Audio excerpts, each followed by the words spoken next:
오늘 본문은 창세기 50장 15절부터 21절까지 말씀을 공부하겠습니다.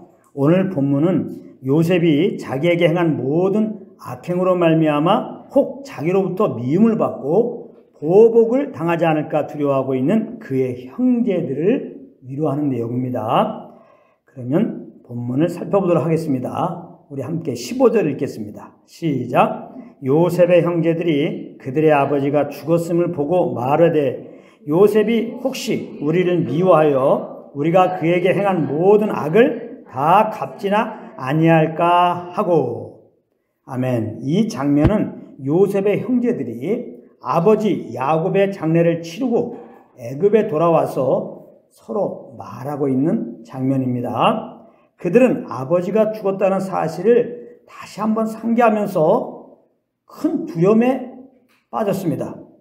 그 이유는 자기들이 요셉에게 행했던 모든 악행으로 인해서 요셉으로부터 미움을 받고 보복을 당할까 봐 그런 것입니다.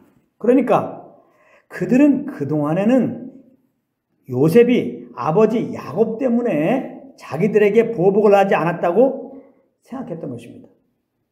그런데 요셉의 보복으로부터 유일한 방패막이라고 생각했던 아버지가 죽었으니 이제 요셉으로부터 보복을 당하게 될 것이라고 생각을 하게 되었고, 그러다 보니 그들의 마음은 몹시 심란하게 되었다 이 말입니다. 그래서 그들은 혹 요셉에게 보복을 당하기 전에 먼저 적극적으로 나름의 피할 대책을 세우게 되는데요. 그것이 16절, 17절입니다. 요셉에게 말을 전하여 이르되 당신의 아버지가 돌아가시기 전에 명령하여 이르시기를 너희는 이같이 요셉에게 이르라. 내 형들이 내게 악을 행하였을지라도 이제 바라건대 그들의 허물과 죄를 용서하라 하셨나니 당신 아버지의 하나님의 종들인 우리 죄를 이제 용서하소서 하매 요셉이 그들이 그에게 하는 말을 들을 때 울었더라. 아멘. 요셉의 형들은 아버지의 유언 내용을 근거로 해서 용서를 빌려고 계획했던 것입니다. 야곱의 유서 내용이 무엇이었습니까? 내 형들이 내게 악을 행하였을지라도 이제 바라건대 그들의 허물과 죄를 용서하라입니다. 물론 성경에는 야곱이 이렇게 형제간의 화해를 촉구하는 유언의 장면은 나오지 않았습니다. 그렇다고 요셉의 형들이 거짓으로 이런 내용의 유언을 꾸몄을 것 같지는 않습니다. 왜냐하면 그들은 지금 진실로 자기들이 그동안 요셉에게 행하였던 모든 악들이 큰 잘못이었음을 깨닫고 있었고 그것에 대하여 요셉으로부터 용서받기를 원하고 있는 마당인데 그렇게까지 거짓말로 꾸미지는 않았을 것이기 때문입니다. 아무튼 요셉의 형제들은 자기들 중 한 명을 요셉에게 보내어서 아버지의 유언 내용을 전달했습니다. 그러면서 자기들의 죄를 용서해달라고 했는데 요셉은 그 말을 들을 때 울었다는 것입니다. 그렇다면 요셉은 그들의 말 듣고 왜 울었을까요? 그것은 그들이 자기를 너무 오해하고 있는 것에 대하여 너무 안타까운 나머지 흘러나오게 된 눈물이었던 것입니다. 이게 무슨 말이냐? 사실 요셉은 그동안 아버지 야곱 때문에 자기 형제들을 보복하지 않은 것이 아니었습니다. 이것은 또한 요셉이 그 마음이 넓어서 그런 것도 아니었습니다. 당연히 처음에는 형들에게 미움을 받고 특별히 애굽으로 팔려갔을 때는 기분이 좋지 않았을 것입니다. 그러나 그때 요셉은 하나님으로부터, 이게 중요합니다. 하나님으로부터 자기가 애굽에 내려가게 되는 참된 이유를 깨닫게 되었던 것입니다. 그것이 무엇이냐? 하나님께서 자기 형제들의 생명을 보존하고 그들의 후손은 세상에 두시려고 자기를 그들보다 먼저 애굽에 보내신 것이라는 사실입니다. 그래서 실제로 요셉은 창세기 45장 7절에서 자기 형제들에게 자기의 그 깨달은 마음을 알려준 바 있었습니다. 하나님이 큰 구원으로 당신들의 생명을 보존하고 당신들의 후손은 세상에 두시려고 나를 당신들보다 먼저 보내셨나니 이렇게 말했던 것입니다. 그러니까 이런 하나님의 뜻을 깨닫게 된 요셉은 굳이 자기 형제들을 미워하거나 보복할 이유가 없었던 것입니다. 그런데 그들의 말을 들어보니 아직까지 그들은 자기가 그들을 용서해 주지 않은 줄 알고 있었다고 생각하니 너무 안타까웠던 것입니다. 늘 채찍한 가운데 언제 요셉부터 보복이 올까 하는 염려와 근심 가운데 그동안 그들이 지냈을 것을 생각하게 되니 말입니다. 이 요셉의 안타까운 마음이 바로 우리가 주님에 대하여 오해하고 있을 때 가지게 되는 주님의 마음인 것입니다. 많은 성도님들이 지금 정죄 가운데 빠져 있습니다. 분명 잘못한 것을 하나님께 자백했는데도 말입니다. 자백했다면 하나님께서 그 죄를 다 용서해 준 줄을 모르고 말입니다. 요한일서 1장 9절입니다. 만일 우리가 우리 죄를 자백하면 그는 미쁘시고 의로우사 우리 죄를 사시며 모든 불의에서 깨끗하게 하실 것이요. 이렇게 분명하게 말씀하셨습니다. 여기 보면 우리가 자백하면 신실하신 하나님께서는 반드시 우리의 죄를 깨끗하게 하신다고 약속하고 있는 것입니다. 그런데 많은 성도님들이 이 말씀을 붙잡지 않고는 그래도 내가 이렇게 또 죄를 지었는데 또 용서해 주시겠어? 하고 있는 것입니다. 그런 정죄 가운데 빠져 있으면 마귀로부터 어떤 공격을 받게 되는 줄 아십니까? 그래, 너는 정말 큰 죄를 지은 거야. 너는 성령 회방죄를 범한 거야. 그렇기 때문에 너는 이제 아무리 회개해도 용서받지 못하고 지옥에 가게 될 거야. 실제로 이런 정죄 가운데 빠져 있는 분들 중에 저에게 상담 전하는 분들이 적잖이 계신데요. 그때마다 정말 제 마음이 얼마나 안타까운지 모르는 것입니다.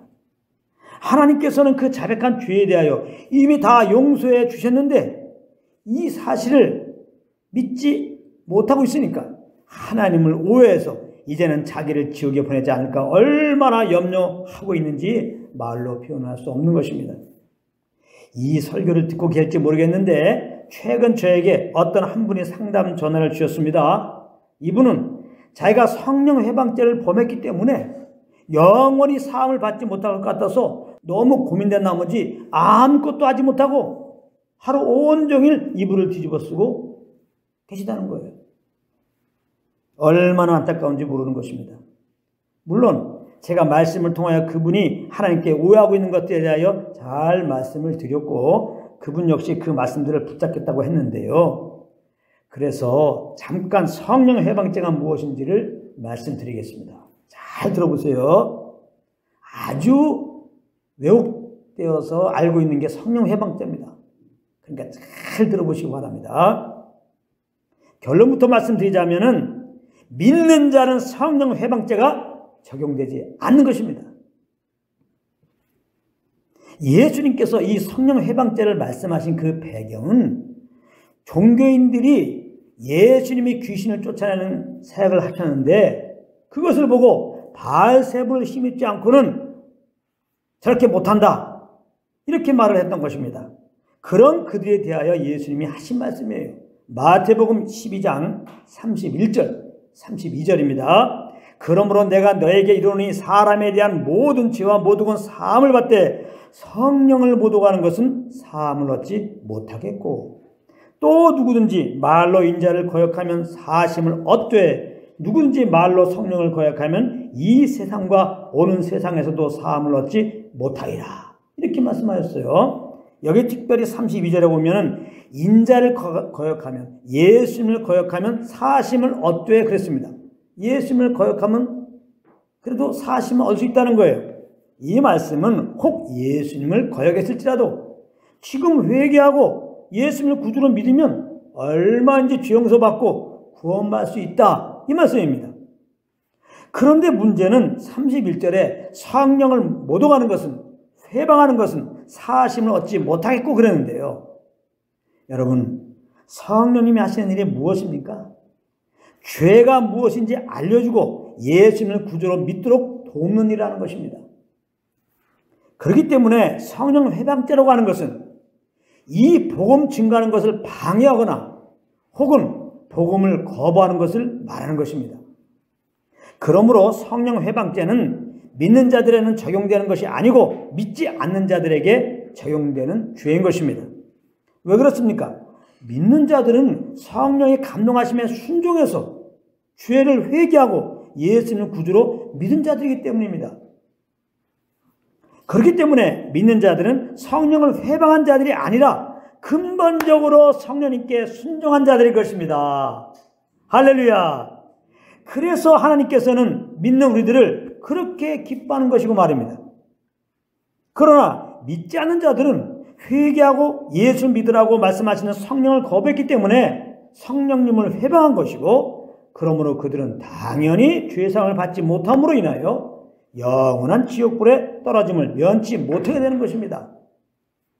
그렇다면 믿지 않는 자들은 성령을 회방하였으니까 영원히 사함 받을 기회가 없을까요?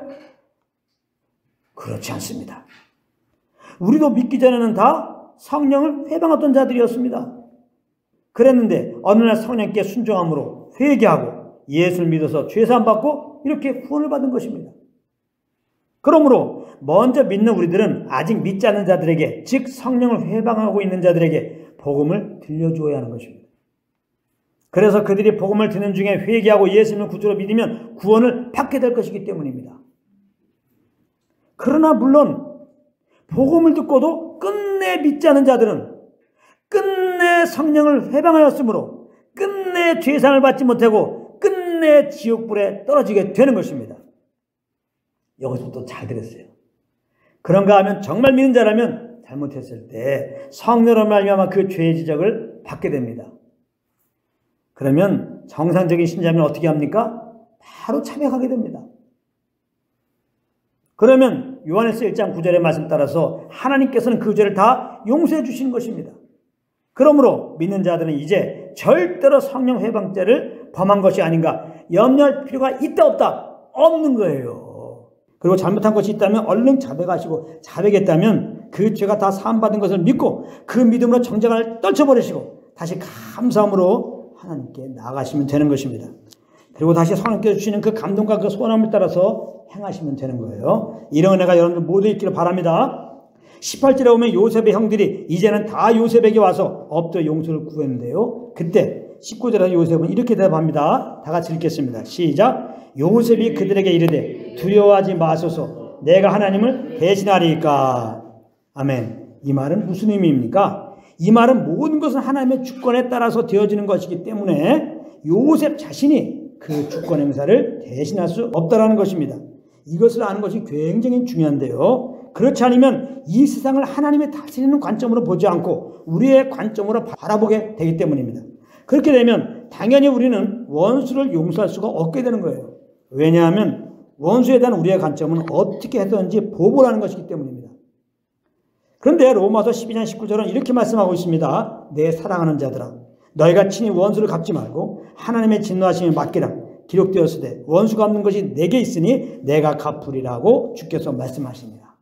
이렇게 말씀하셨어요. 우리는 예수님을 우리 삶의 주인으로 모신 자들입니다.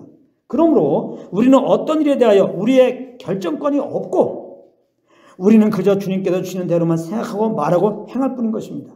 삶의 주권을 주님께 맡기고 있었던 요셉은 그러므로 형들의 요구 앞에 다시 한번 그들과의 관계 속에서 자신이 붙잡고 있었던 하나님으로부터 깨달았던 그 깨달음을 말해 주었는데요. 그게 20절 말씀입니다. 20절 다 같이 읽겠습니다. 시작. 당신들은 나를 해하려 하였으나 하나님은 그것을 선으로 바꾸사 오늘과 같이 많은 백성의 생명을 구원하게 하시려 하셨나니. 아멘. 이 깨달음 앞에서 요셉은 당연히 형들을 미워할 수가 없었고 또 애굽에서 고생할 때도 자기 신세 타령을 할 수가 없었던 것입니다. 오히려 요셉은 그 삶이 꼬이고 어려울수록 그 뜻을 이루실 주님을 더 기대했던 것입니다.